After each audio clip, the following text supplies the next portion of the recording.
Welcome everyone. Welcome to this talk show today, and welcome Mr. Jones Inti Kathar. Thank you. Welcome to Haflong. Welcome to Dima Hasao. Thank you. How is the weather treating you in Haflong compared to Difu? Compared to Difu, it is like paradise for us here. So did you turn on the fan last night? No, last night we didn't use the fan. It's so comfortable here. But if you get too used to it, then it will be difficult going back to Karbi Anglong Yes, again. yes, it will be difficult. Yeah.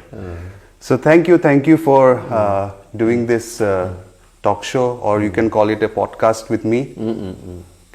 So directly I want to start with APHLC, the party that you are heading right now.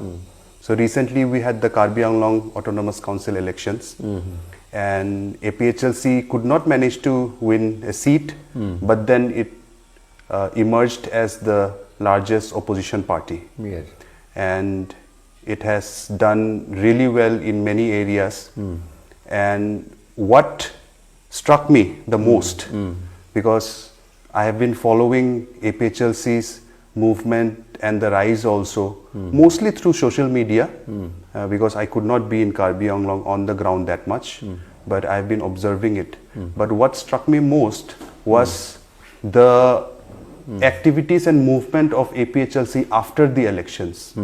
Because before the elections, we all know that all political parties and candidates, of course, the campaign is the loudest and the strongest just before the elections. But after the elections, it kind of dies down. Slowly, and especially with many opposition parties, that is a story. Once a party loses elections, then suddenly there's silence for a very long time. Yes. But we are seeing the opposite from APHLC.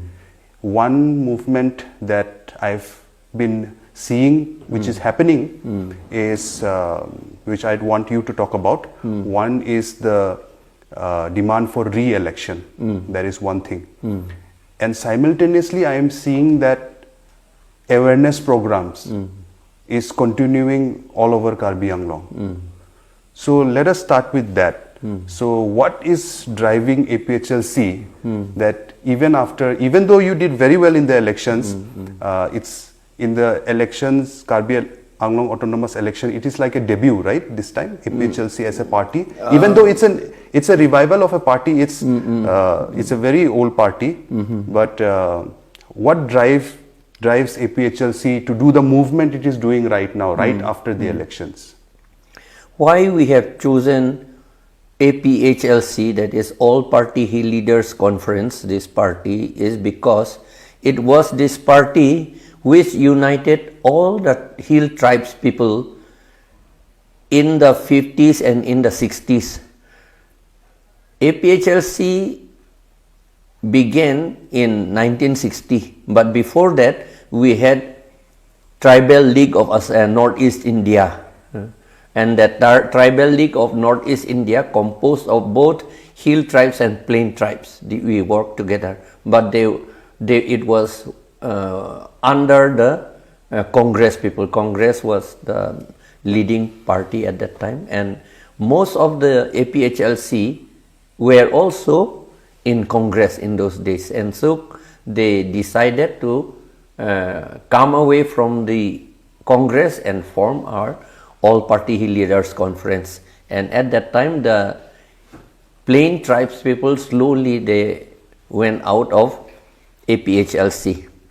So it was this APHLC which united all the hill tribes, and we demanded for a separate hill state because Assam government did not treat us properly. It is written in the book that Assam leaders were more than they acted more than the British proud people. That's what it is written. And so in 1960, APHLC came into being, and we achieved a separate hill state. Actually, it was a separate, not exactly a separate in the beginning, it was autonomous hill state. the name Meghalaya came into being after about 1 year after that. So it was an autonomous hill state.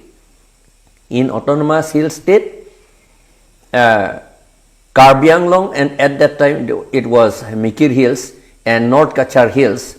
At that time, these two hill districts were also in the autonomous hill state. But since we did not win the election from these two hill districts, Indira Gandhi, our honorable Prime Minister at that time, gave us option whether to be in autonomous hill state or to be in Assam. And so our leaders from NC Hills and Karbi Anglong, they were all Congress, and I think they did not understand properly what was the thing and what it will happen after that. They did not know, so we opted for, the Congress leaders opted for Assam. We did not join. And so we APHLC in those days again went to meet Captain Williamson Sangma. Captain Williamson Sangma was the president of APHLC in those days. Requested him that even if our Congress elected leaders did not opt for autonomous hill state, something must be done for us so that we will be able to demand our autonomous hill state later on. And so at that time, our leaders went to meet Captain Williamson Sangma in Tura, and Captain Williamson Sangma discussed with Indira Gandhi, Prime Minister, and it was this 244A, Article 244A was included at that time in 1969 actually. It was in 1969 in which we have achieved autonomous hill state. And from that, in that Article 244A, it was given that autonomous hill state can be given either separately or unitedly. These two hill districts can be given. Separately means it may be for Dimahasau and it may be separately for Mikir Hills. The provision is there, and it is important to remember them because it comes to the topic of 6th schedule when we discuss about that. Because in Article 244A, it is said that autonomous hill state will be set up under paragraph 20 of the 6th schedule. That means if we want autonomous hill state, there must be 6th schedule. This is the important thing. And so when we demanded in the beginning in 2015, we set up a 6th schedule implementation committee. With that, we submitted memorandum to Autonomous Council in Karbi Anglong for making laws under paragraph 2, subparagraph 7 of the 6th schedule. That is for conduct of election and preparation of voter lists of the council, not for MLA or MP. It is for the council separately. Council did not make, our autonomous council did not make Karbi Anglong Autonomous Council, and so we filed a case in High Court. High Court also agreed with us and passed a judgment directing Karbi Anglong Autonomous Council to make the law under paragraph 2, subparagraph 7 for conduct of council election and for preparation of voter list for the Autonomous Council of Karbi Anglong within 6 months. Later again time was given within 1 year, and then till now it is more than 5 years now. The Karbi Anglong Autonomous Council has not made the law. So now for APHLC, this is one of a big victory that Yes. you have achieved. Yes. That you won this case, you can say, in the court. Not exactly a case, but you appealed to the court, and the court gave a verdict in your favor. Yes. Not in favor of APHLC, I would say, but in favor of the people under the 6th schedule. But here's a question. So in the sixth schedule to the constitution, when it was formed, the provision was already there that the council can hold its own elections, it can frame its own laws to make the elections. The only thing is, in the first election, because that is obvious, the first election someone has to conduct. So the first election of the council was held under the governor of Assam. But then it is written in the sixth schedule that after the first election, the council itself can make its own laws and it can frame its own laws and conduct its own elections. So what I want to know is, from you as an experienced administrator, you have been an administrator for a very long time, you have seen, you were principal secretary in BTC also, so apart from Karbi Anglong and Dima Hasao, you are very much aware of the workings of even BTC. Why do you think the previous governments, while this provision was still there, why did APHLC have to appeal to the court? Why did not the previous council governments sit down and frame its own election laws and conduct its own elections? Since 1952, while the government has given us this power, why do you think till now we did not use the power given to us? Not only the government, it is the constitution has given us the power to make our own law. Why the constitution has given us the power? Because we are given autonomous. Auto means self. You will have to do by yourself everything. If somebody makes for us, it is not self, somebody, then we will not have our autonomous power. So the constitution wants us to exercise our own power given by the constitution. So right now the elections of the council are held under the Panchayati Raj Act since 2012 because of the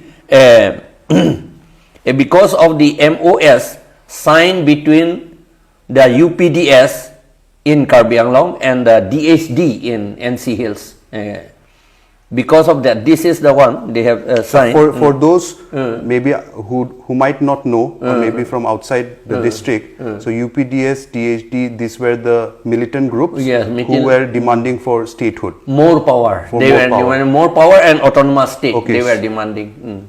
They were demanding, and then if they said, if you do not give us autonomous state, then give us more power. So while we demanded for more power, we surrendered our own already existing powers. That means we got less power, but we thought we got more power. It is because it is written in Constituent Assembly debates in a book, Constituent Assembly debates in 1949. It is written, the tribal people do not know the nitty-gritty of law, modern law.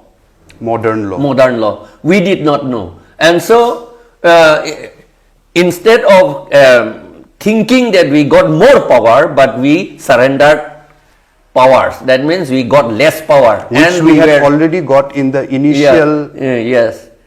Rather, it is shameful. Rather, it is really shameful for us. Others, general people who know law, they must be laughing about us, on us. So, this law was given to us, as you have said, this 1951 law, 1951 rules made by the governor of Assam. It is written here, for the first constitution of the district council, that is, it is only for 1 year. The first constitution, that is the first interim council in 1952. 1951 we got united. Yes, it was United Mikir and NC Hills, but I think we got a separate council on 3rd of November 1951 we got. And so in 1952 we interim council was formed, and after this formation this law has become what you can call it, it is useless now, it is gone, is dead. So we are asked to make our law under paragraph 2 subparagraph 7, and then all all things that are written in subparagraph 6, making of delimitation of council constituencies, and then composition of the district councils, and qualification of voting rights, qualification who can contest election, all the term of office, everything are to be made by us. Now, because we did not know, so the UPDS and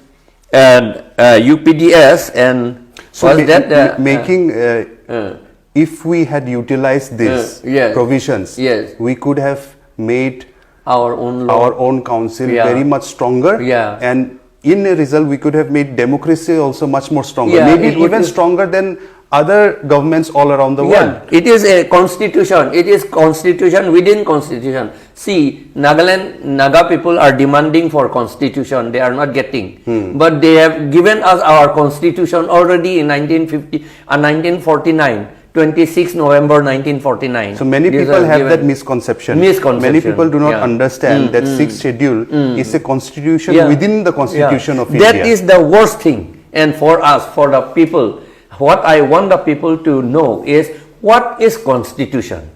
We know the articles of constitution, but we do not know the real meaning of what is constitution. And unless we know what is constitution, we will go on demanding constitutions. Many people think that 6th schedule is a reservation. It's a reservation and cultural thing, something like that. It's a reservation for tribal people.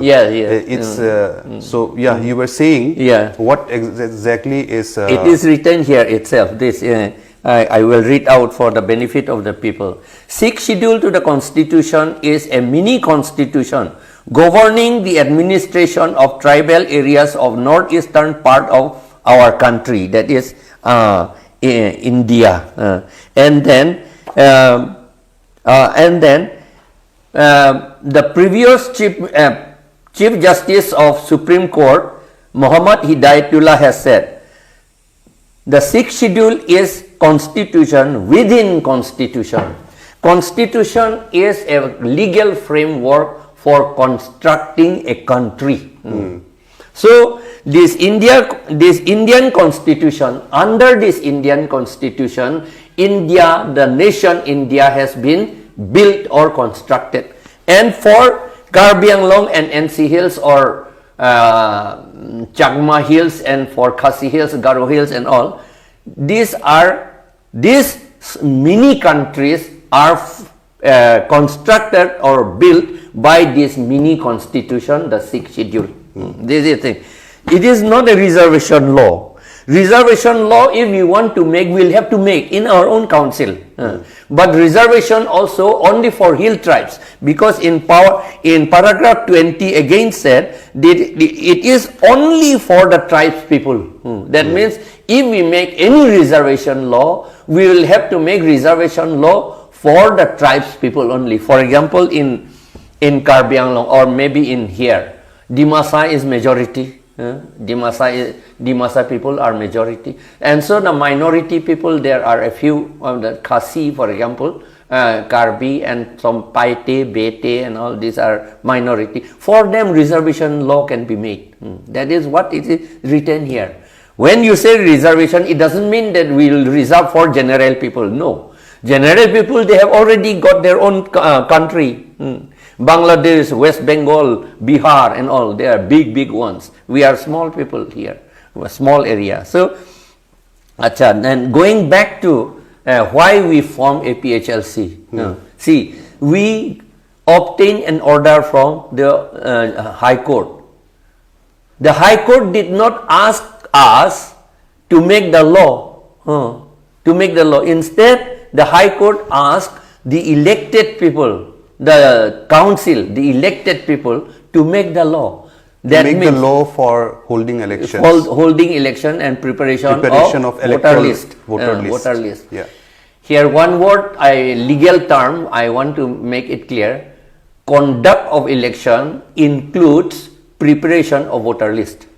Because without voter list, we cannot conduct a council. And so, we can use only conduct of election. It includes voter list preparation. Now, voter list preparation and conduct of election, the law will have to be made by us because we are autonomous. That is the main thing. Auto means self. It is by you. You will have to make. If somebody makes, then it is not autonomous. Now, we demanded for making of the law. The council did not make. It is clear that we must be elected first to make the law. The council will not make. The council ruled by BJP or Congress, they will not make. Previously it was, when we started this demand, it was still Congress. Then it became BJP.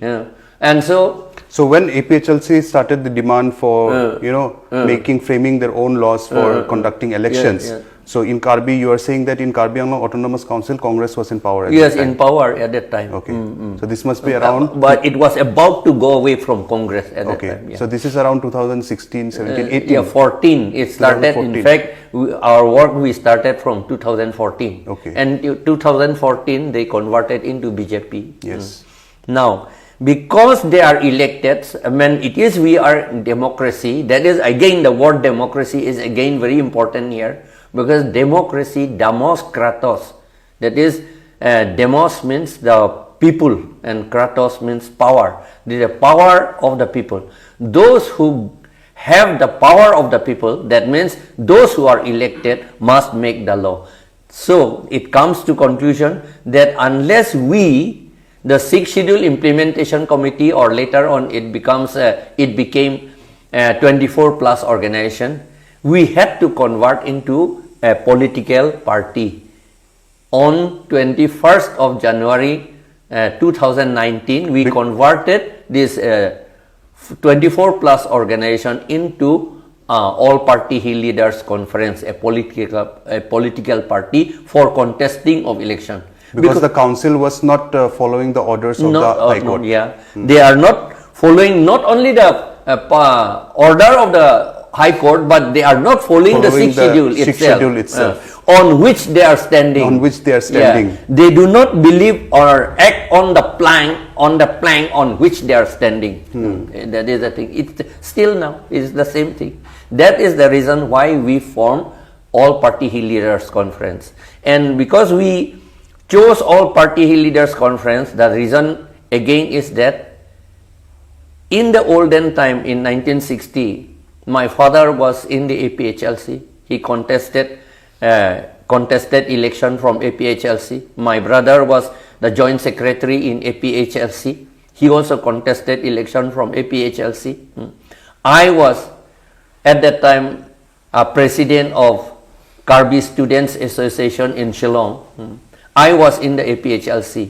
And so we really preferred APHLC because it was this APHLC which has brought 244A, Article 244A. Going back to history there, so APHLC contested in 1962 elections, Assam Assembly elections, right? Yes. And if I'm not wrong, it emerged as maybe the largest opposition party, if I'm not wrong.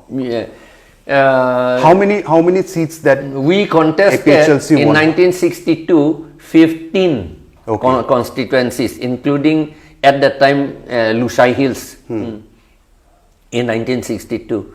And so in Lushai Hills, all Lushai people, APHLC people won. Garo Hills, Khasi Hills. So in 1962 Assam elections, APHLC contested in 15 seats. Yes. And they contested in Karbi Anglong and Dima Hasao, then NC Hills also. Yes. But they did not win in these 2 seats. Right? Yes, we did not win. My father was a candidate from...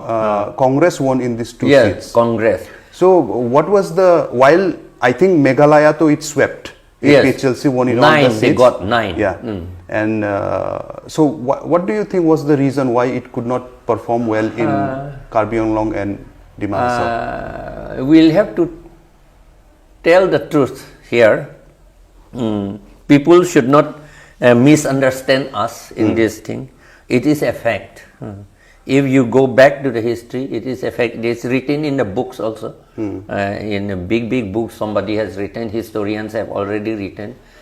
We did not join APHLC, our people did not understand what is a separate hill state, and they were made to understand that if you get a separate hill state, all of us will be converted into Christians. That was the plank on which the Congress people fought in those days. But that is a truth.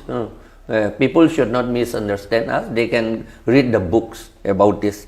That was the reason. And then another thing is because we were ignorant, that's all. We were ignorant. We don't know what is our own country. Which is our country? We did not know. In fact, we did not know what is country. That is the thing. That was the thing. And so we, in NC Hills also, so far I know, GC Hojai contested election on APHLC ticket. And in Karbi Anglong, there were 2 seats in Karbi Anglong. One from Baithalangso, my father, Basai Inti Kathar, contested. And then from that side, Barelong Terang contested the election. Barelong Terang. But he contested as independent candidate supported by APHLC. Okay. Even he was also not so free to contest as APHLC in that time. That is from Difu constituency. Then in 1967, we had 3 in Karbi Anglong. We had 3 MLA constituencies in 1967. At that time, my brother Longsodar Inti Kathar contested from the Wothatlangseo constituency as APHLC candidate, and from Hauraghat,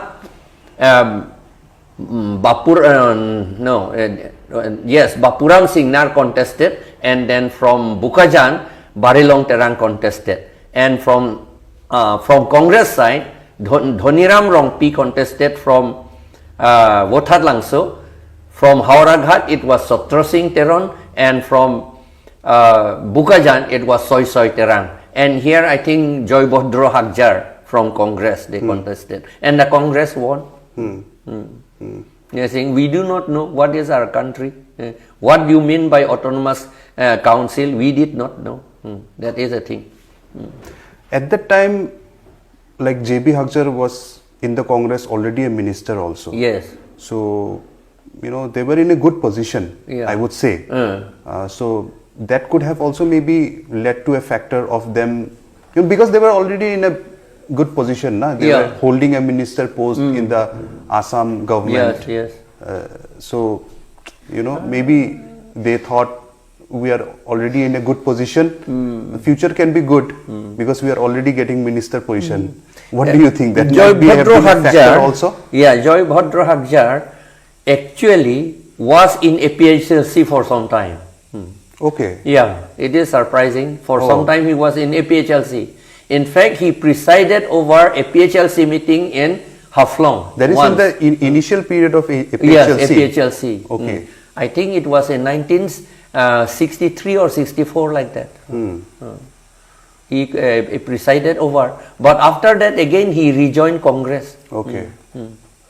I think. But then APHLC, in its first elections in 1962, it did not manage to win in Karbi Anglong and then NCL's present day Dima Hasao, but still it did very well overall. Yeah. And then their mission turned out to be successful because then they got their demand of Hill State, right? Yes, Hill State. Even for us, they got for us. Yeah, even also. for us also. Yeah. They got, even though we did not. APHLC did not win here. We did not vote for APHLC without demanding. We preferred at that time other parties. Yeah. But still, we also got the option, right? Yes. We got actually not without demanding. We demanded, but those people who demanded were defeated in the election. That is the thing. Okay. Hypothetically, because of course it did not happen. Yeah. What do you think if today Karbi Anglong, Dima Hasao were part of the Hill State, which is present day Meghalaya? How do you think the situation would have been?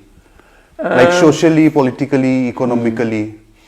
See, in NCM, in Meghalaya, you'll find all roads, even between the houses, it's all blacktop. Yeah, It's that I very have to clean. admit. Yes. I have traveled a lot all over Yes, Northeast. yes, yes. In Meghalaya, I have seen some Yeah. of the best quality roads, and they're really maintained very well. Yes, and all government services are given to the hill tribes there, except a few to non-tribal people also there. But mainly, I think 80% is given to the hill tribes people there, and so their economic condition is very good. You will not find houses with mud plaster. Mud plaster, that you know what is that? Bamboo, Yes, and yes. then Here also in mud our district we plaster. have. Yes. Dimahasa we still have. 90% of houses in Karbi Anglong is still mud plaster houses. 90%. That is 90%. It is standard house for us. Even our own APHLC leaders, their own houses are also mud plaster. See, but in Meghalaya you won't find even one mud plaster house there. All it is cement, bricks and iron.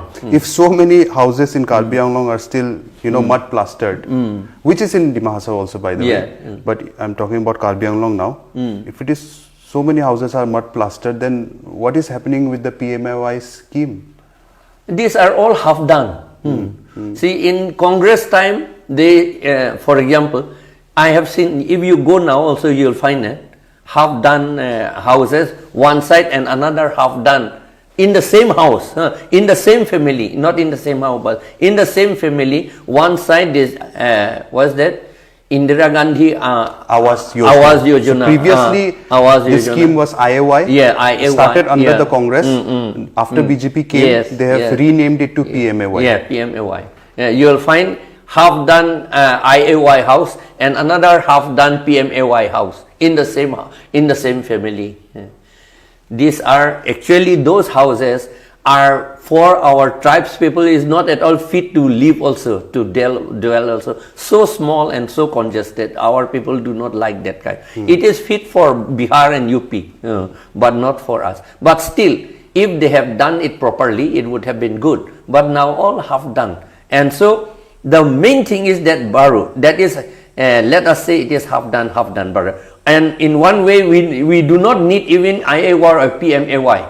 If the people were given the strength, the power, economic power to construct their own house. See, that is the main thing. Yes. But what is happening in Karbi Anglong, perhaps in NC Hills also, in Dimahasa also, is that there is a group of people who says, what is to be done for the tribal people? They say in Tripura, just especially I used to go to Tripura, so in Tripura they say that bhatte maro na batte maro. Bhatte maro na batte maro. That is, we should give them to eat something, but don't give them power or the economic strength to get the food. The way to get the food should be closed, but they should be given food, a little bit. So now they used to distribute this rice. Sometimes. And that is also, this ration card is not with the individual family. It is kept by the BJP small leaders in the villages. And that's how they are making them poor. That is happening in Dimahasa also. Yes. In a lot of villages, I have received also a lot of complaints. Yes. That ration card holders, Yeah. they do not have their card with Yes. It is themselves. illegal. Yes, it is Similarly very with job illegal. card holders also. Many maximum job card holders do not have the card in their own hands. Yes. If someone else is keeping them, Yes, yes. and when the money comes in, they're like, okay, you take this little Yes, bit. yes, Yeah. yes. So people But don't this have is their own very card with illegal. them. Yes, And our absolutely people, illegal. in fact, our people do not know that there is a law under which this ration card is managed. Our people do not know.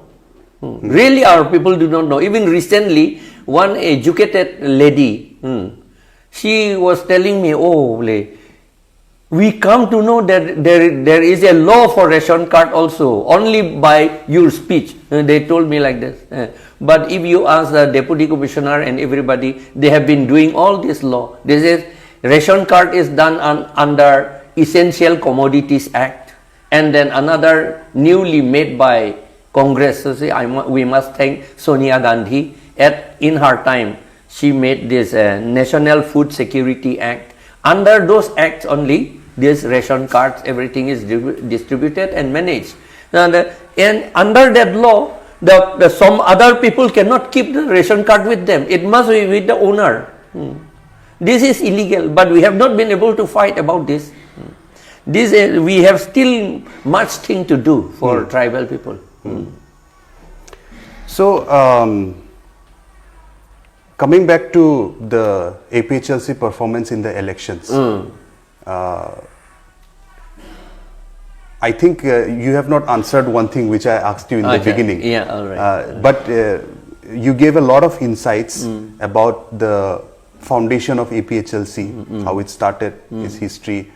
The current situation of APHLC after the elections, it is still doing this awareness drives. What you said right now, through your speeches, someone got to know, lady got to know that there is a right. Even with ration card, they have some rights which they were not aware of. So this is the work which you are doing even after losing the elections, continuously every day. And one more thing, which we are also doing right now, talk shows. So I see APHLC doing talk shows almost every night. So this is a question about APHLC, the team which you have right now. It looks like it is very driven, very motivated. Yes. How are you getting so motivated even after losing the elections?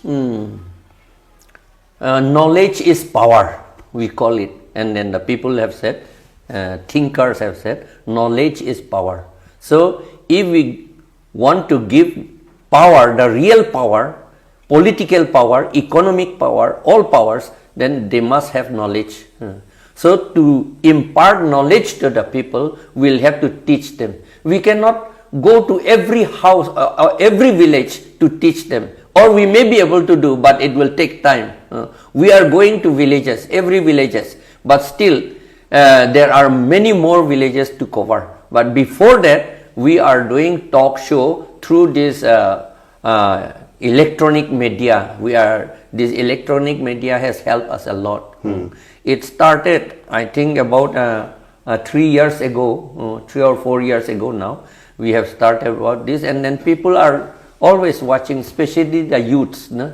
They are watching, they like to watch mobile phone, and so through that their eagerness, their liking to watch, maybe they want to watch cinema, all this thing, but along with that we are imparting them the knowledge on the rights of the people, and especially the rights of the hill tribes people. So this is getting very effective. Yeah, I totally agree, because you know, even when I was talking to some of my close friends,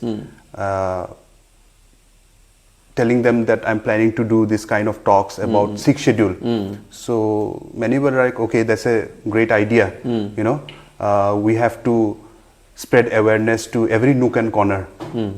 But then what about the medium of language? And say for Dimahasa, for example, a lot of different tribes, the Dimasa being the majority. So out there in the villages, many people do not understand English. Some do not understand Hindi also, like proper Hindi. So you'll have to talk in different languages with different people, you know. I said, yeah, that's fine. Of course, we need to do that once you go to the villages. But I still feel that, like, even people who are educated, graduate, high school pass out, from Dimahasa, and I'm sure from Karbi Anglong also, we also did not get education about sixth schedule. We do not know about sixth schedule. We talk about sixth schedule. We say sixth schedule is our right.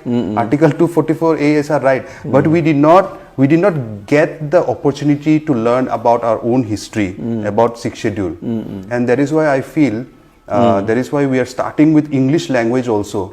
I know many people, it won't reach out to people in the villages for now, in the rural interior areas. But I feel like even people living in the towns, you know, first we have to get educated.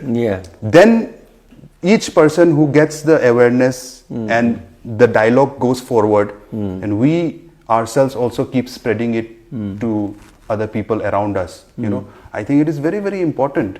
Many people, like I personally know people from my age, from my school, from my college, from here, we know very little about sixth schedule. I am also in the process of learning. I'm not saying that I know everything about sixth schedule. I do not know. It's a learning process. Yeah. So APHLC has been doing talk shows, and I've seen them doing it for the last 2-3 years. How many shows have you done till date? Even if you don't know the exact number. In record, we have done 284. 284. But in outside, again, we did. In Hamren, for example, we did twice or 3 times. In Haflong also, we did, I think, about 2 times here in Haflong. And so in different places we have done, but not under that banner, without the banner. Okay. We have done that. So it is more than, I think now we have done about 290 now altogether. And we are going to do all the time. And you're not planning to stop? We won't stop, I think so. The CM asked me in the beginning, this present CM Tuliram Ronghang, he asked me, when will you stop? He said, we will not stop. We will go on doing. And so we are doing it. Because imparting knowledge, it is the responsibility of the government itself, actually. Yes. They blame us, they said many things bad against us because of these talk shows because of teaching the sixth schedule. I have told them that teaching the sixth schedule is the duty of everyone. They can do it by self. I don't say that only I will do. We never said only the APHLC will do. No, let everybody do it. It is teaching. I said I am a teacher actually. I am not actually a politician, I am a teacher. I go on teaching. Where are the places, what instances, when do you think we have given up more power, we have surrendered more power of the sixth schedule? The worst thing that we have surrendered, as I have mentioned here, is this. The MOS 2011. In clause 2.5, the responsibility of conducting elections to the Autonomous Council will be entrusted to the State Election Commission. This is the worst thing. Because, see, in the sixth schedule, by paragraph 1, the autonomous districts were constituted under paragraph 1. Under paragraph 2, subparagraph 7, the Autonomous District Council have been constituted. And under paragraph 2, subparagraph 7 itself, it says how to run the Autonomous Council. There must be somebody to sit there to do something in a council, how to select them. So this is the fundamental power. Unless they do something in the council, nothing can come out in the district or in the country. For example, in India, if the MPs do not sit in the parliament and decide something, they cannot do anything. That means, then how to select the MPs? So that law, that is Representation of People Act 1950-51 rules, these are the main important powers there for parliament and for assembly. Here for Autonomous Council, the power to select and the rule to select the people who will sit in the council, this is the main thing. Without selecting, without the members, we cannot, nobody can do anything there. The council will be empty just like that. And so selecting the power, selecting the member is the most important thing. Now selecting the member, the power is given to us under paragraph 2, subparagraph 7. This is the main thing, the most important one. That is why the first law under the sixth schedule to be made by us is that one. Yes. Other things for constitution of village council, for land and revenue, for education, all these things comes later. In paragraph 3, provision is given to form village councils and then to constitute village police. All this thing is there in paragraph 3. In paragraph 6, education matter. In paragraph 12, what is the what do the law of the central government and state government have power in us, in here in the council? It is said that in paragraph 12, it is said that whatever law the central government or the state government may make will apply to the autonomous council only after modification. This should be modified. What is that? Which are to be fit for us. If the laws are against the autonomous council, then it cannot apply here. For example, this scheduled caste, scheduled tribe Reservation of Posts and Vacancies Act 1978 of State Government of Assam. It is said that it is the mistake of our MLAs at that time. When this law was made in 1978, our hill tribes MLAs, they made a mistake. They did not know what was happening there. They were unconscious, ignorant. And so it is said the law will apply throughout Assam. But if it applies throughout Assam, including autonomous council, then autonomy will be curtailed. And now what the government, the present government is doing just that. They applied this SC and ST Act, Reservation Act 1978. It cannot apply here because it is in 6th schedule it is said that everything is for the hill tribes. Then how can now here teachers are appointed from outside?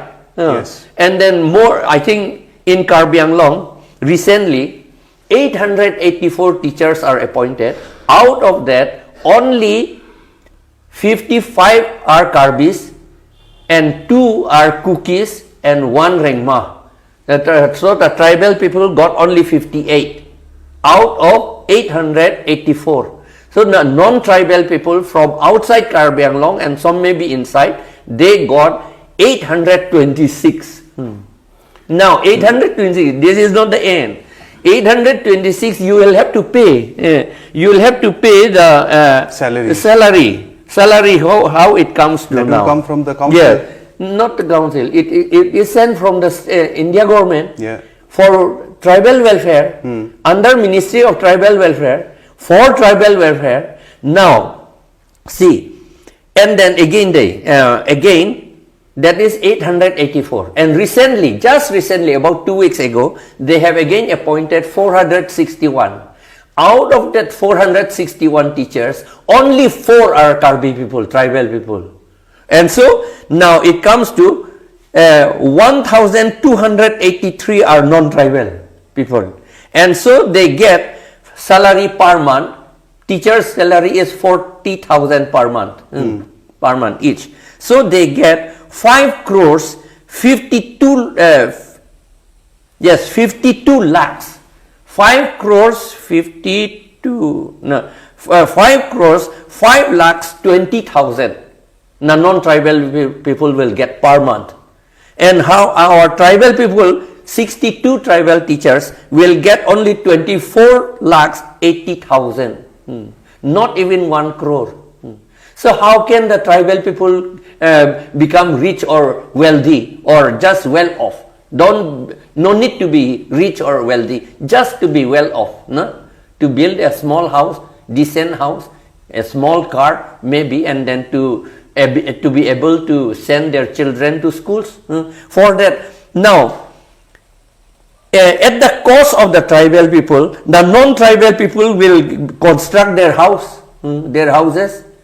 At the cost of the tribal people. We are not against them. They have got more than what we get. And then, so now, 5 crores, 5 lakhs, 20,000 out of tribal welfare fund. And tribal people will get only 24 lakhs 80,000. How will we be able to live? And that is the reason why we are too poor now. And then we are, it seems that there is some agent who make us to be, whose intention is to keep us always poor, so that we will be always dependent on them, and then they will bind. So through poverty, they will continue to bind us all the time, and that is what is happening. Last year in Dimahasa also, I think around 120 plus TED teachers were appointed, Yes. given jobs. Out of them, around 80 are from outside Dimahasa. Yes. You know, only around 30 are from Yes. Dimahasa. Yes. So, see, these are clear numbers. This is not a made-up fact. Yes. These are alarming numbers. But the council, there are so many people in the council. Are they not aware of this fact, or are they working under the orders of some other power? Yes. This is one question. And then regarding the MOS agreement also, because it's so tragically funny when you think that UPDS, DHD and even the other groups, they fought for statehood. Imagine statehood. You know, we want a separate state. Yes. You know, we want a separate nation. Dimaraji movement was also there. You know, and when you went to the talks, so the government said, okay, we can't give you a state, we can't give you this much, but you take this much. Yes. You know, you demanded this much, we are giving you this much. But while taking a smaller share, you already are surrendering your power Yes. to frame your own laws and conduct your own elections. Yes. So if you are not conducting your own elections, because why are you demanding a state? Yes. You are demanding a state, a nation. You'll have your own government. You'll conduct your own elections. Yes. The power of conducting your own elections was also given away. Yes. Like how now jobs are being given away, you know. So what do you think? It looks like this kind of agreement. Why would people who are fighting for a state, why would they put this kind of agreement in the, you know, put it down in words? It looks like this agreement, this clause was put by, not by the tribal people. Yeah. So do you think the DHD and UPDS people who fought for statehood, they were misguided, or they were tricked? They were misguided. We even suspect that some of the extremist groups were actually initially instigated to be formed by some agents, some agencies. Maybe the agencies are well known to the government. In order to curtail the main aim of forming those extremist groups is to curtail the power of the sixth schedule by themselves. It is like masor telere mas bhaja. In Assamese people we used to call masor telere mas bhaja.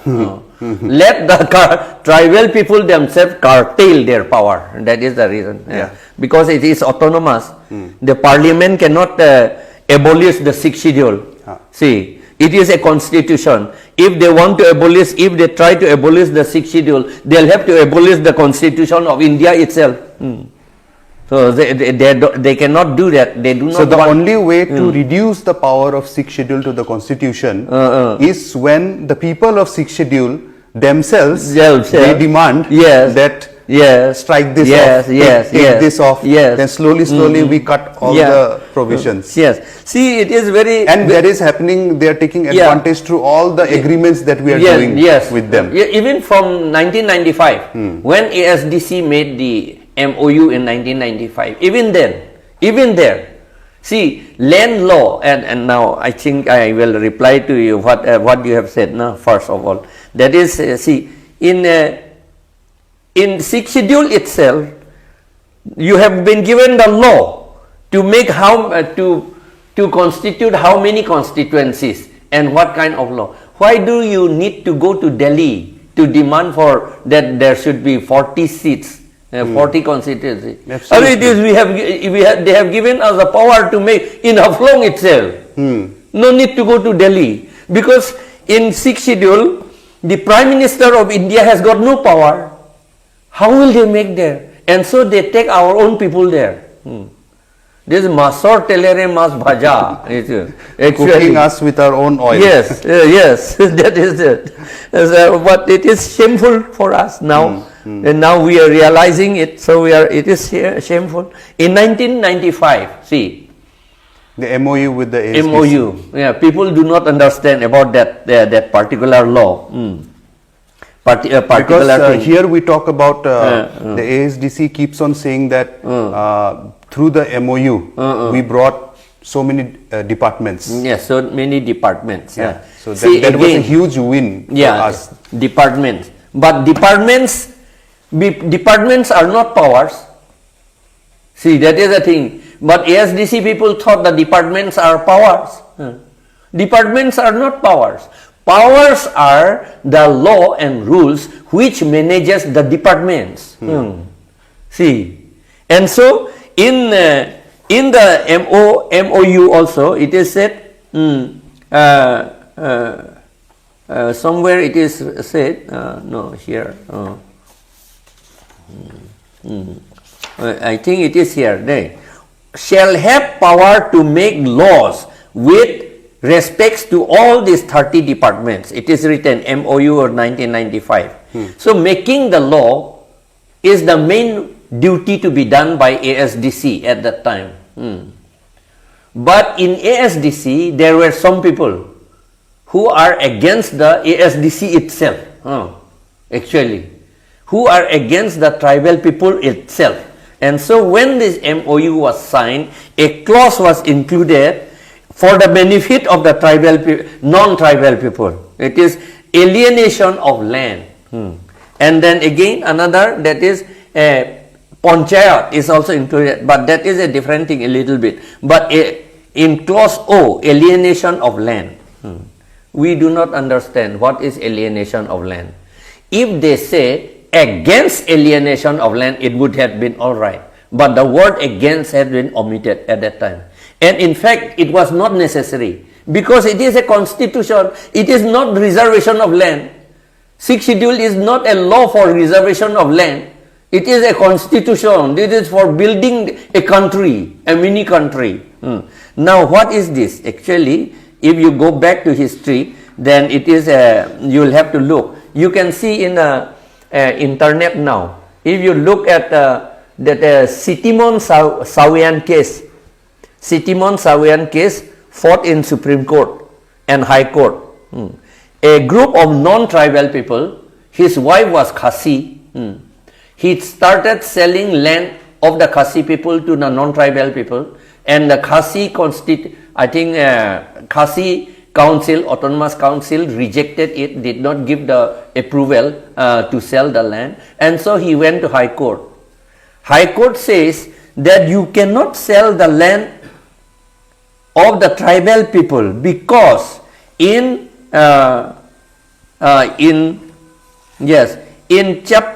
paragraph 3 there is no word of transfer of land or alienation of land. Only allotment, occupation, use and setting apart of land. These powers are with the Autonomous Council, and the rest everything is Council's power.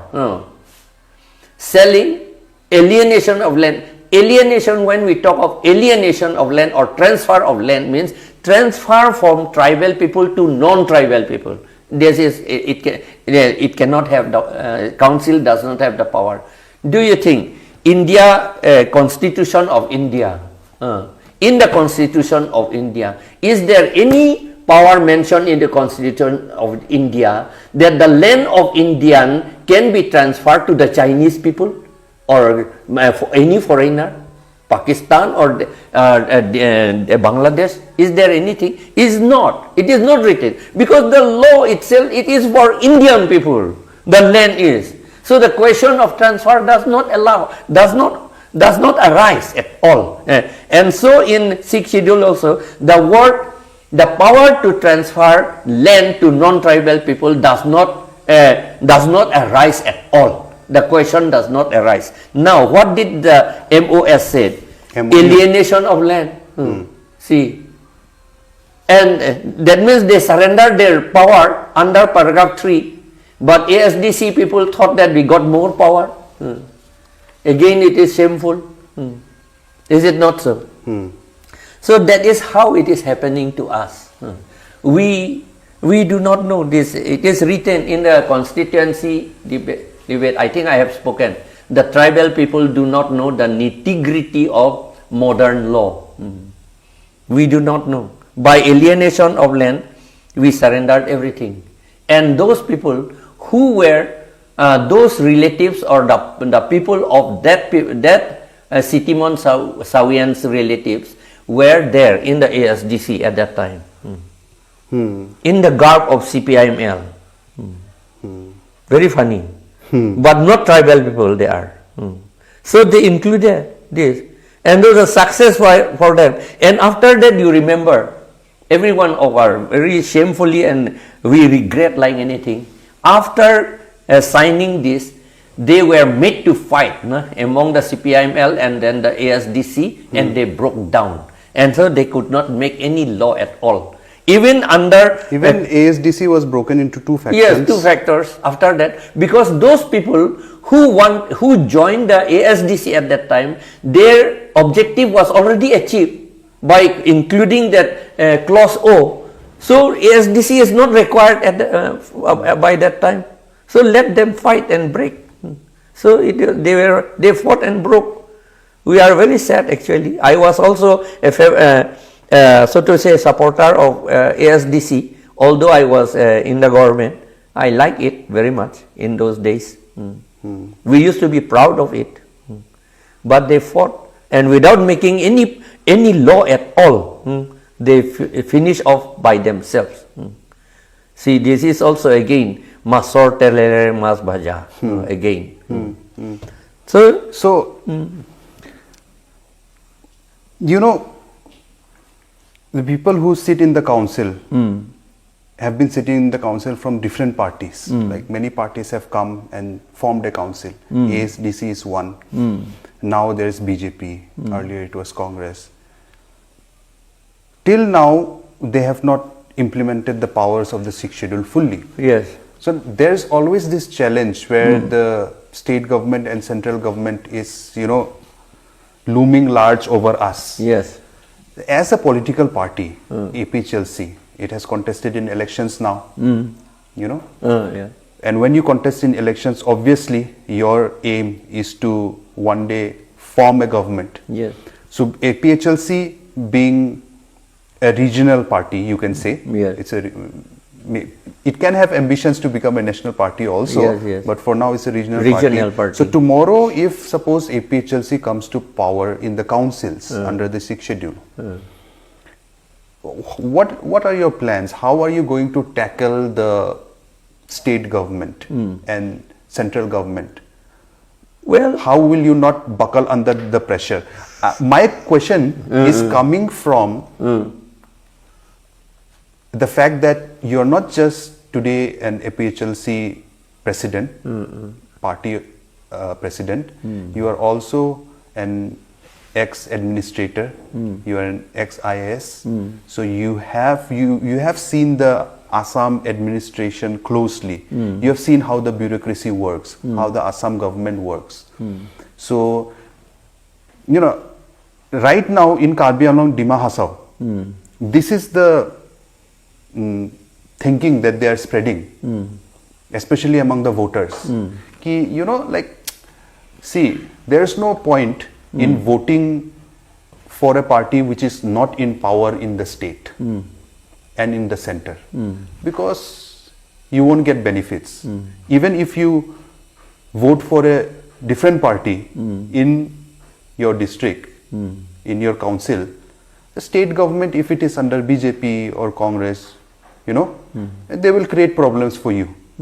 So you won't be able to survive. They will not do your work. They will not give you funds. This is what they are. That's the biggest concern. They will stop funds. So what do you have to say to those kind of doubts that people have in mind? If we work very honestly and sincerely, really, why should we not win? We are fighting on law. On law. On the basis of our law that is given to us, given to Indian people. We are also purely Indians. Yes, we were not Indian earlier. That is long ago. That is that is before the Treaty of Yandabu. Yes, we have become Indian in 1826 on 24th of February when the Treaty of Yandabu was signed. Then the British government took everyone under Indian government. Since then we are Indians and we are good Indians. I say we are good Indians. We are fighting not with arms, not with weapons. Our own weapon is only the law and our votes. Now I believe the Indian people, the Prime Minister, the President, the Chief Minister, everyone, that they have sworn during oath taking that they will protect the Constitution of India. That is including the 6th schedule, because it is a part of the Constitution, 6th schedule is. So they will protect it. So first of all, we have faith in them. And we also have faith in our High Court and Supreme Court and all other courts, that they will protect and yes, they will protect the Constitution, they will work under the Constitution. We are fighting under the Constitution. And so we believe that they will agree with us. First of all, we'll have to say that we are really, not only to say, but we must from our heart, we must say that we are really good Indians. First of all, that is what we are trying to do and we are trying to say. Only because our appearances are a bit different. So different in the sense that we are all Mongolian people. So North Indian people think that we are something else. They call us chinky, this and that thing. But I think the time will come that they will accept us also as pure Indians. And what we are fighting for, that is fighting is only for under the law. Now, why I am saying all these things is that during Constituent Assembly debates, Kuladhar Choliha, Rohini Kumar Chaudhary and some others, they opposed the making of 6th schedule very much, saying that we would become tribal, Tribalistan and Communistan, this and that thing, will go towards the Chinese, all this kind of thing. But we are not like that type of thing. We are under the Indian government, we are in Indian now. The territory of a country may change, may expand or may subtract also sometime. It doesn't matter. And so we think that we will be able to win. And if, as our law has said, that we can go, if the state government or India government do not agree with us, do not want to give our due share of the income of the government, wealth of the government, then we can go to High Court and Supreme Court. And that's what we have done. Instead of coming out to the streets and fighting, burning houses, this and that thing, we didn't do that. We went to High Court. And next time, if necessary, we'll go to Supreme Court. And another Supreme Court lawyer also have already, in fact, I can say the name also, that is Vijay Hansaria himself has suggested last time during a seminar at Difu, that we have 10 autonomous councils under the 6th schedule. Why don't we join together and work? Join together and work under the Constitution. We are not going to rise in rebellion. This is gone. Through rebellion we cannot achieve anything. So that is what we are trying to do. And if we utilize the wealth of these 3 districts, hill districts, properly, I think with the wealth itself we will be able to manage our councils. See? Absolutely. Absolutely. Because we have got uranium, we have coal, cement, oil, every trees, and sufficient, plenty of rice, paddy. We have got, especially in Karbi Anglong. See, we have got all things, whatever is available in other parts of India, we all have here. You know, I think we, Karbi Anglong and Dima Hasao together, we have more natural resources than one of the most developed nations in the world, Yes, which yes. is Singapore. Yes. I think we have far more Yes. resources Yes. than a country like Singapore, Yes. which is one of the most developed, Yes. economically developed country Yes. in the world. You look at Israel. I was in Israel. Yes, I went there also. Israel, all land, it is all stone and sand. But one of the richest country. Because they, whatever they did, whatever resources they have, they manage it properly. Now, and moreover, India will not just throw us out, just destroy us, I think. They will not destroy us. Yes, a section of the people there, I think they want to destroy our culture. That is a bit serious thing, but we are aware of that. We will not fight with arms about this, but we will have to fight honestly through law, legal means. And so I think that even just look at Mr. Kejriwal, that is a different political party, AAP. But because Kejriwal, Honorable Kejriwal, he has managed his state properly. That's why he has been able to run whatever he has got. He has run with that fund honestly and properly. And so I think this is one of the best administered area in Delhi at present in India. I think we can do the same thing here. And as if we are actually believers of true democracy, Yes. the whole idea of democracy Yes. and a multi-party system, Yes. which we have in India, Yes. which is true democracy, a multi-party system. So that actually gives the provision to have governments with different parties which can Yes. form, you know. Yes, yes. If the idea which is now being spread, Yes. which I mentioned earlier, कि मतलब government select करना है तो central, state, district, council का, it all has to be same. Yes. Then the idea of democracy dies there. If we think, okay, if another party comes to power in the council, the state government won't help because another party is ruling there.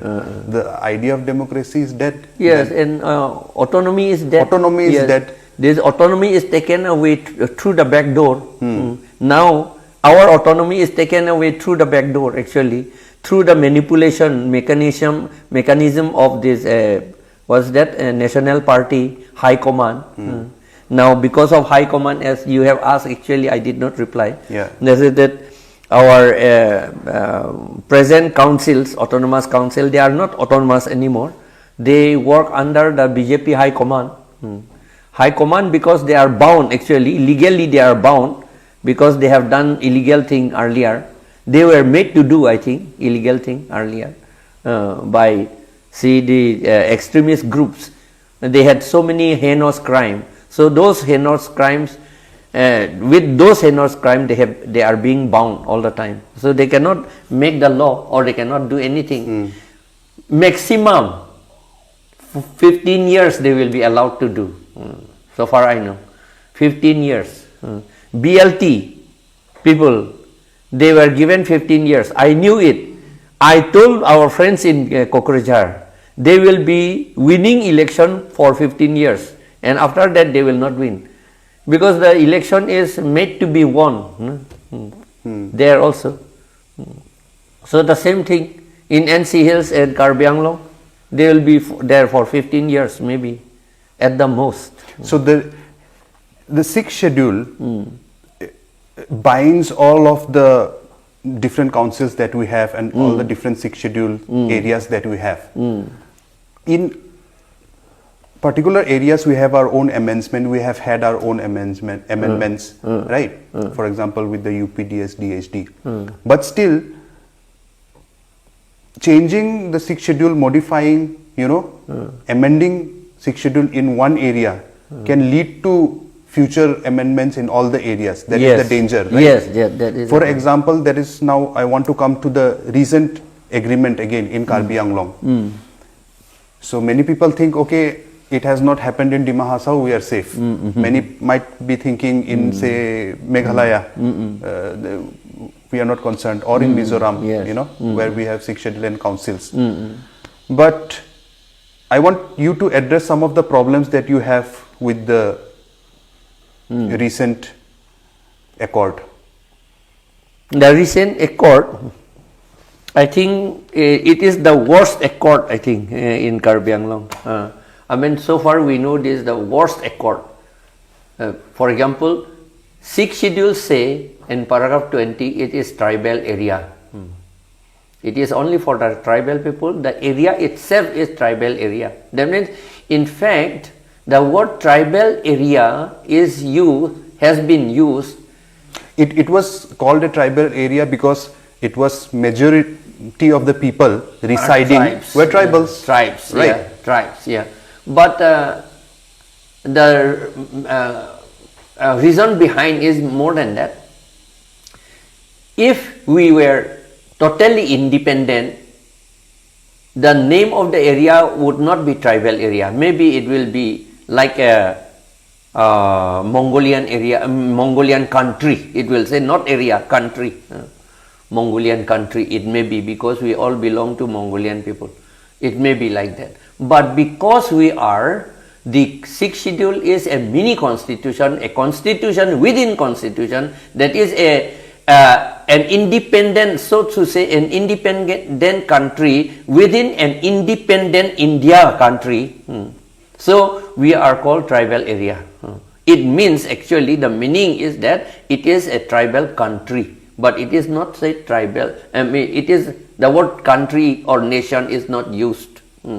Now, therefore, what you have been asking me, what was you asking me just now? The accord, the problem with the accord. Yes. Now the accord.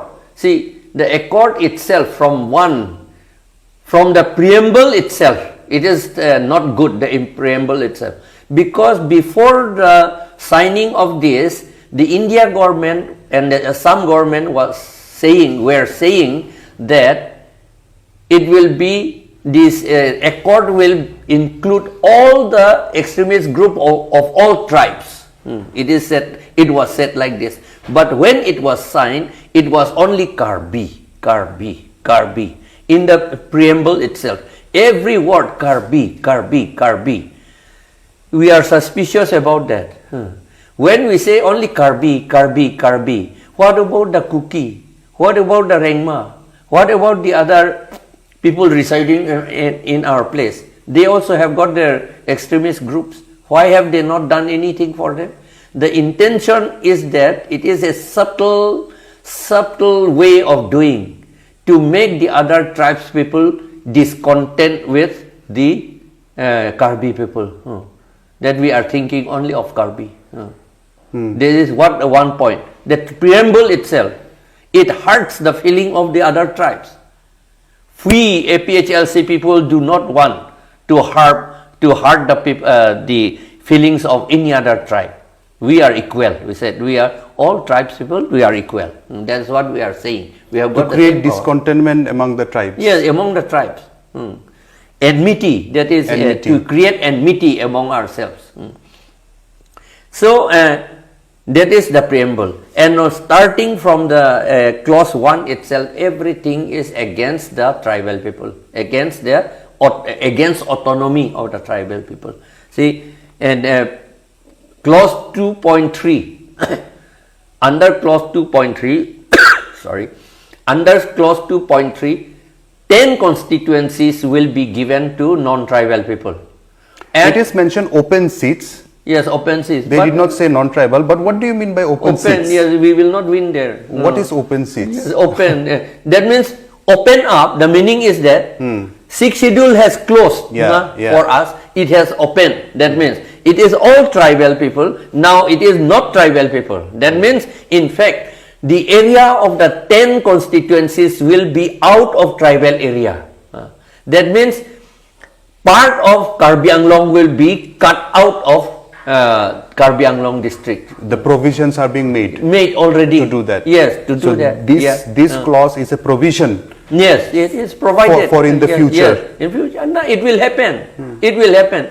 In the meantime, the non-tribal people will get the benefit of tribal people. All the fund which will come for tribal people, the non-tribal people will take in the 10 constituencies and in other also of course, but in 10 constituencies they will outright take. See, MSC and one MSC is in charge of one constituency in everything. What is happening is that for getting land pata, land lease, land pata, the recommendation of MSC is required. Now, the tribal people living in that non-tribal constituency now will have to take permission from non-tribal person to get his land. See, previously he was the owner of the land. Now he is the servant of a non-tribal man. Now, see, gone already. Our people did not realize. And another thing. Clause 2.9. Under 2.9, the whole administration of Autonomous Council of Karbi Anglong will be taken over by Deputy Commissioner. Then what do our foolish people, our ignorant tribal leader thought that, we will have control over Deputy Commissioner also. But where is that written? That Deputy Commissioner will be under the control of the council? Where it is written? It is nothing there. And how do the deputy commissioners work? See, I was also deputy commissioner. When anything complicated comes, we directly, immediately we ring up the chief minister, not other cabinet minister. Directly the chief minister. That such thing is happening. Shall I do like this? We'll ask the approval of the chief minister over phone. If the CM says yes, you can do, we'll do immediately. That means that the council will be administered by the chief minister. Yes, through the DC. Through the DC. If it is administered by the chief minister, it is no more autonomous district. See, this is that. What is happening? Now it is going to happen. This is something which is already happening in the BTC. Yes, in BTC, they are in a very bad position now. They are a bit ashamed to speak out, but they are in a very bad position. The CEM, EM are just sitting like that. So the Bodo Accord was also a failure in that sense. Yeah, totally. We knew it very well. I was DC there, so I knew it. I told them, you are going to break your own thing.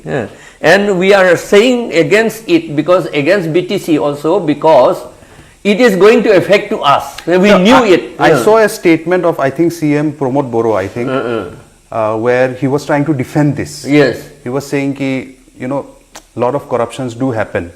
So, DCs will be given to, they will monitor, so that all the works are done properly. I thought that was a very irresponsible statement to make. What are you saying? You are saying that even after getting power, after getting 6th schedule and council, you are saying that we people are not, we are corrupt. Yes, we are not able to take care of ourselves. We need someone else, someone who are not like us, tribals.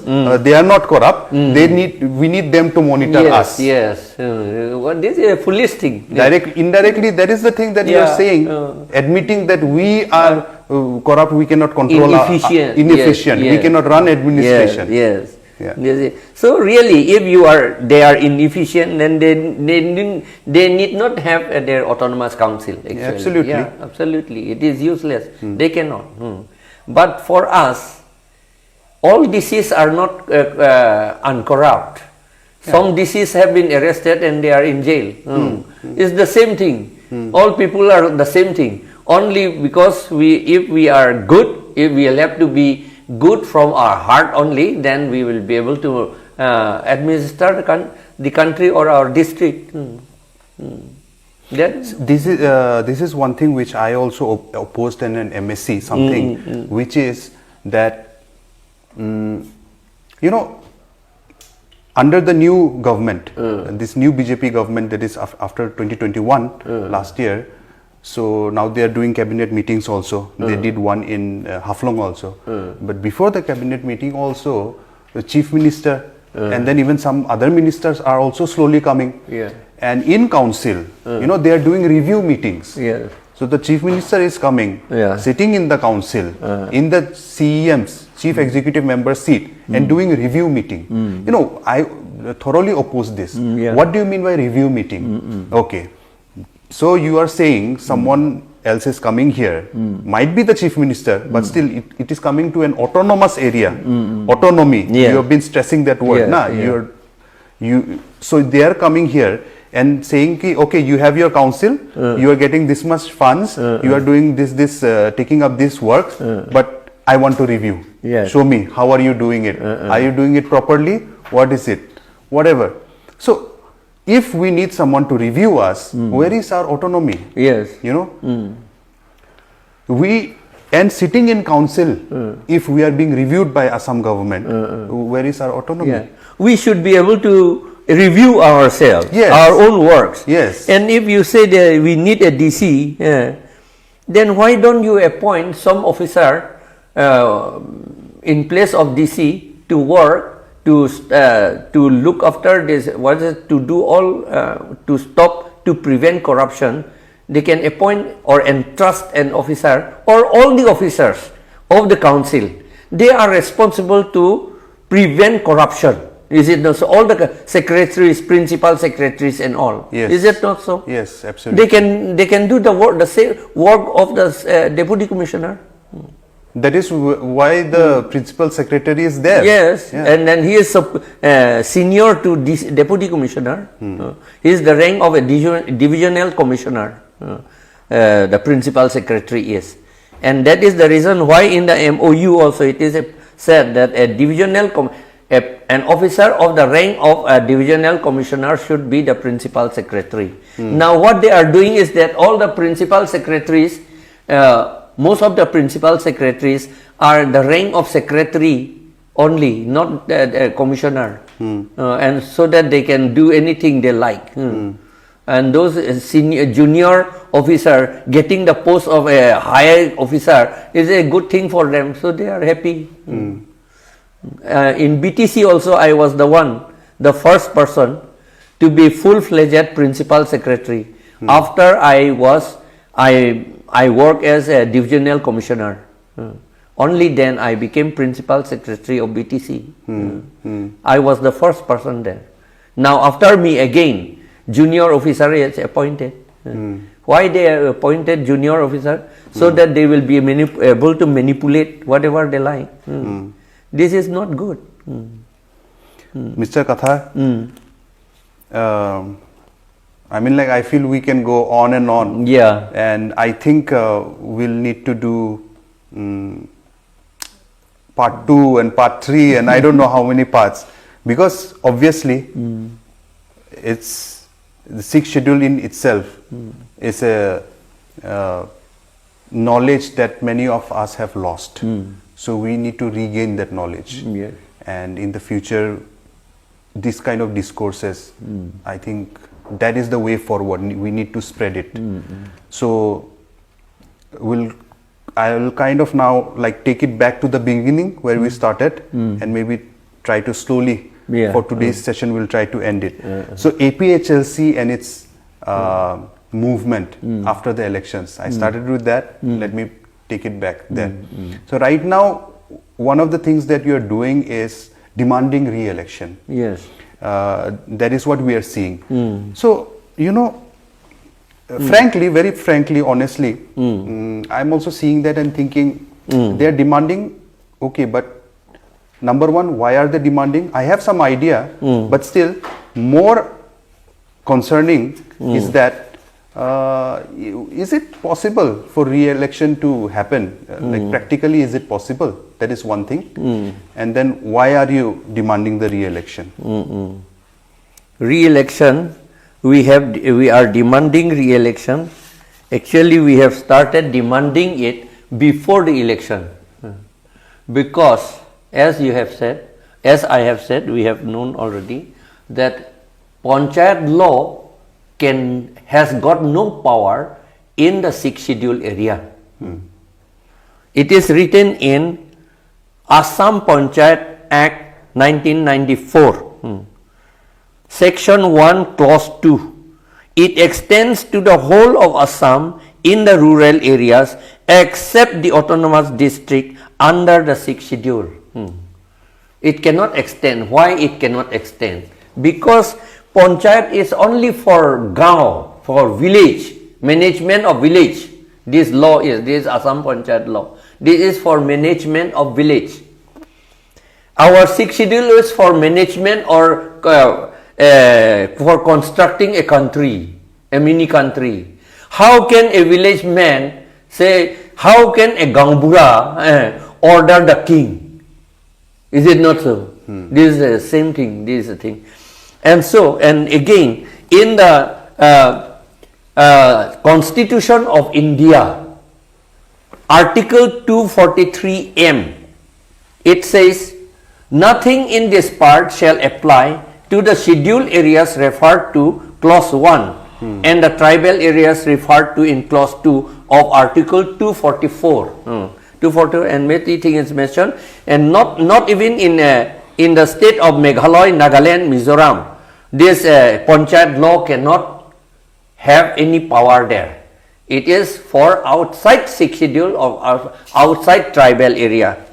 And it is written in Article 243 TZ also it is written. Now, this is the last so-called election. We say it is so-called election, illegal election. It was conducted under Panchayat law by State Election Commission. State Election Commission is was constituted under Article 243K, and in Panchayat law section 114 from here, Panchayat law, it is clearly written that State Election Commission, which has been formed out of Panchayat law, cannot have any power in 6th schedule area. Now, how can he conduct election, the State Election Commission? He has got no power. Now, some people say, it has been written in MOU. But MOU is still not a law. Is still not a law yet. And moreover, this MOU, we must say, signed under the threat of guns by the central government. And under this Indian Contract Act of 1872, 1872, no agreement can be signed by force, by coercion, but it was done by coercion.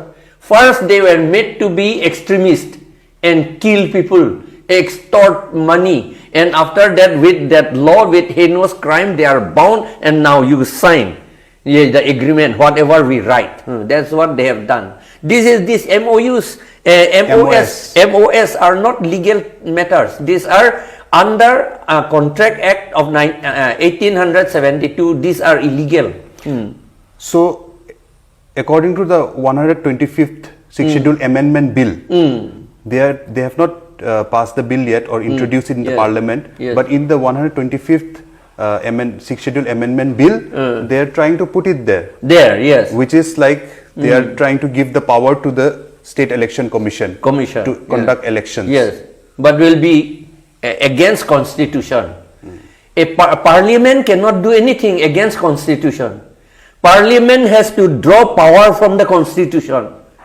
If they want to do anything, if they want to enact any law, it has to be, it must be under the Constitution.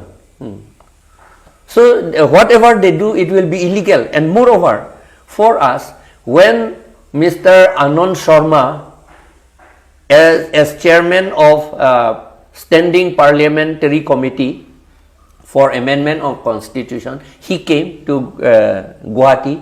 We have submitted our memorandum to him, telling him that we have already filed, we have already got an order from the High Court, and moreover it is written in the mini constitution under paragraph 2 subparagraph 7. We have already have the power, and so we will make our own law for conduct of election and making of electoral rolls for council.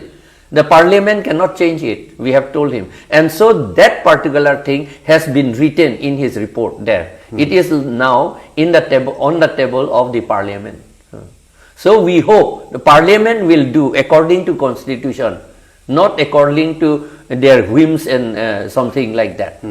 So you were demanding re-election even before the elections were held? Yes. Because you were saying that this is illegal Yes. election. It has to be done. See, it is written here in paragraph 2, subparagraph 7, provided that until rules are made by the district or regional council under this subparagraph, the rules made by the governor under the paragraph 6, this is this.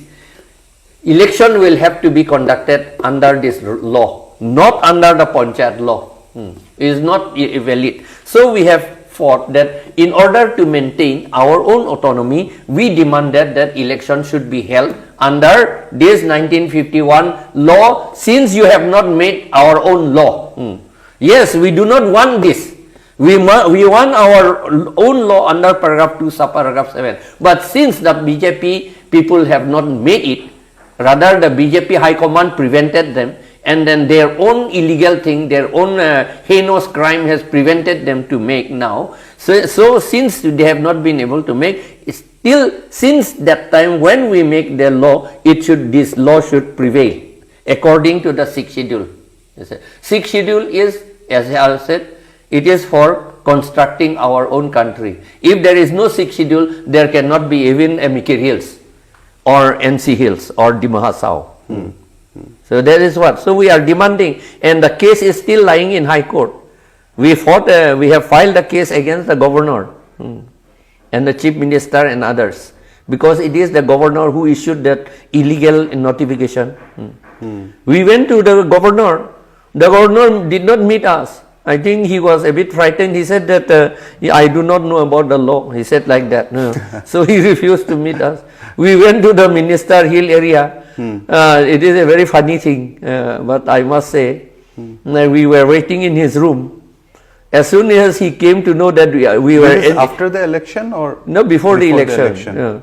As soon as he came to know that we were in his room, he turned back from the door itself. From his own door, he went out somewhere. It happened like that. They refused to meet us, because if they meet us, they will fail. We will win. We know, they know it, because we are fighting under the constitution, as per the constitution only. So we are demanding re-election, and moreover that particular illegal election, especially, not only especially, everywhere, proxy voting, all proxy voting, through proxy voting only, they have made themselves to win the election. And in Bitung Rengthama constituency, that is a constituency of Tuliram Ronghang, he perpetrated all illegal things, fighting, burning and threatening, beating up people. No? He is done like this, all illegal thing. We went to State Election Commissioner,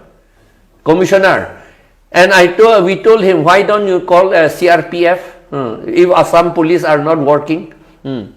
They said that I have got no power to call the CRPF and army, because I am only State Election Commission under the Panchayat for village only.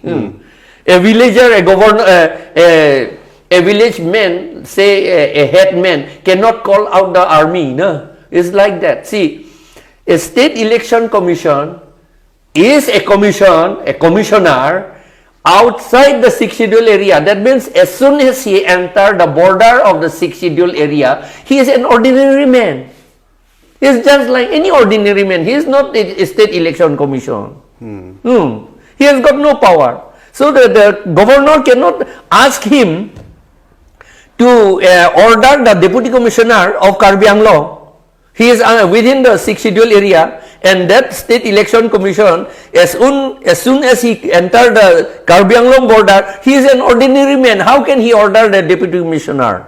How can he order the army? How can he order the CRPF? So he said that he lamented, yes, I have got no power. See, we knew it, he has got no power, and so he could not control law and order in Karbi Anglong during election. And the observers, he sent observers, engineers, agriculture officer, veterinary officer, Yeah, we respect them. Engineers, veterinary officer, agriculture officer, they are all right. But they have not been trained in law and order matters. They do not know what to do. They do not know how to order the SP. Whenever we are in government of India, I was also election observer. We can order the deputy commissioner because we are senior to the deputy commissioner there. We order the SP, DC, everyone. Now they cannot do anything. They are below the deputy commissioner, below SP. How can they order? In fact, some of them may be below the DSP also. How can they order? And so there are full, complete disorder in Karbi Anglong during the election. That is why we want re-election. Re-election on 2 points. Because the illegal election was also conducted very illegally and very atrociously. And another thing is the election itself has been conducted illegally under Panchayat law. This is the 2 points. That's why we are demanding re-election. And I see that you are holding out rallies also in different places, and you're getting a lot of support from the people. Yes. And that is very surprising because, you know, I mean, what happens is after elections, normally you see that people also go silent. Yes. You know, suppose someone has voted for a party, but that party did not win. Yeah. But after election, they will try to act like they voted for the winning party. Yes. You know, no one wants to openly show themselves like I support and I voted for this party which lost. Yes. But now, while you might have lost the election, but you are gaining support of people, and people are coming out in rallies in huge numbers. More than before. So that is what we are observing. Yes, yes. So, you know, we'll try to end here, but I would like to end on a positive note, and I would want to know from you that in spite of surrendering all these powers in different stages all throughout, do you still have hope that 6th schedule can still be, you know, like people, the tribal people, with the help of 6th schedule, can still redeem themselves? I think so, because we are lots of us, not only here. Now the people of Leh, Ladakh and Kargil, they are also demanding 6th schedule. And Arunachal Pradesh, they are demanding 6th schedule. And Mizoram, they are re-demanding 6th schedule now. So I think we all will be united. Perhaps Nagaland may come to term with that later on, because they are demanding a separate constitution. So by a little modification of the 6th schedule, make it bigger than what it is now. They call it district council. Instead of that, some assembly like that in 6th schedule itself, I think the Naga people may accept. And so if we all fight together, we are, and I think the people of 5th schedule in Jharkhand, they are also demanding for 6th schedule. Yes. So now people are demanding, and we have already got it. Yes, got it. So in that way, to see the positive in the negative, we are in a better position than most places also. Yes. Most people also. Yes. We should not be downhearted. Yeah. Well, after all, we are fighting. Why? We are not going to do something against India. We are going to do something for India. Yeah, we cannot do all our small people, tribes people, poor and everything. We cannot do something big for India. We are doing this part of India. We are contributing, is it not so, to the country? Yes. That is what we are trying to do. You know, this passion for 6th schedule and also Article 244A. Yes. We could not talk in details about Article 244A. Maybe let's keep it for the next talk. Yeah. There is also the reason why I wanted to do this talk with you and planning to do this talks with more people in the future is because, see, I am also part of a political party right now. I'm in the Congress party. I'm a member of the Autonomous Council. But, you know, the thing is, I feel now is the time where we have to unite, keep aside all our political ideologies, the national party political ideologies, I mean, and then, you know, concentrate on the 6th schedule. And I think, I feel very comfortable talking to the APHLC because APHLC is all party hills, yes. but all party is interesting. Yes, you know. So APHLC can maybe now do that. You know, all parties. Yes.